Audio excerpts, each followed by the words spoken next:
Imagine sitting in front of a camera trying to explain to an audience that the modern triumphs of natural language processing, sentiment classifiers that interpret entertainment reviews, models that complete our sentences, systems that translate languages rest on a deceptively simple question. How do we turn words into numbers? Picture a machine confronted with a sentence and trying to determine this review is positive or negative. To us, this is effortless. Words resonate with experience and cultural meaning, but to a machine, the review is a sequence of tokens, letters, and spaces sitting inertly in memory. There is no emotion, no familiarity, no implicit knowledge. The machine needs a way to transform this text into numerical form that preserves the patterns, relationships, and latent meanings that allow it to make predictions.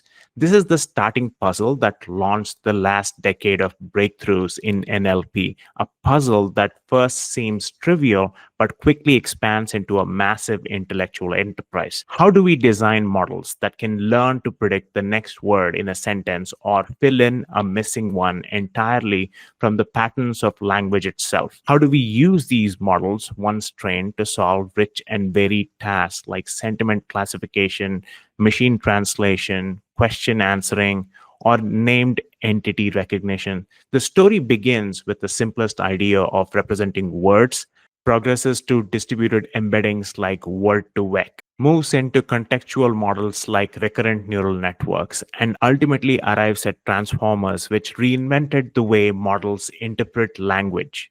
From transformers, we move to transfer learning, pre-training a model on massive text and fine-tuning it for specific tasks, and finally to BERT. Each stage solves a core problem that its predecessors could not.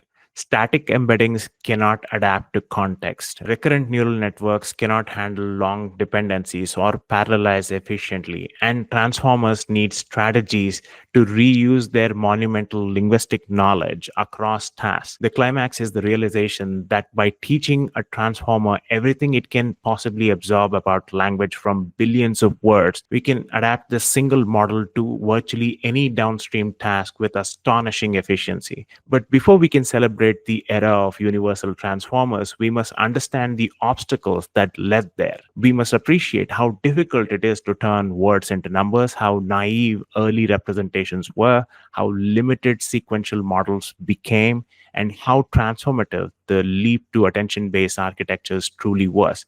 To understand how we arrived at today's powerful transformer based models, we must retrace the development of natural language processing from its earliest attempts to encode text numerically. At the heart of every NLP system is a simple contract. A piece of natural language text is fed into a machine, the learning model, and the model outputs a prediction that qualifies, describes, or transforms that input.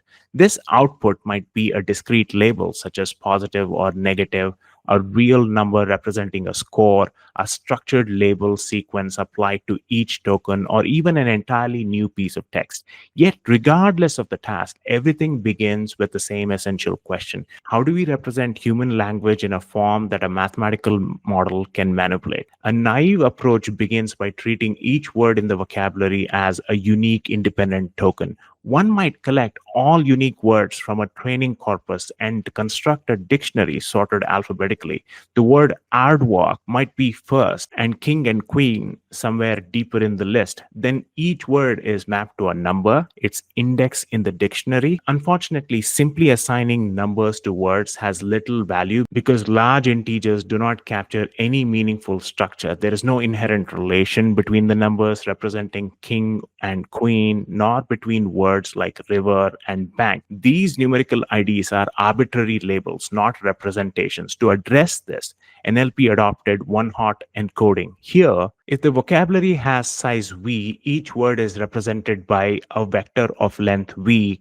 with a single 1 at the position corresponding to word's dictionary index and 0 everywhere else. For a vocabulary of 100,000 words, each hot vector also has 100,000 components. Mathematically, this representation is easy for linear models to consume, but it suffers from severe inefficiency and complete lack of semantic structure. The vectors are extremely sparse and high dimensional, and every pair of words is equally distant at exactly 90 degrees in vector space. King shares no representation similarity with queen, and river is not any closer to water than it is to aardvark.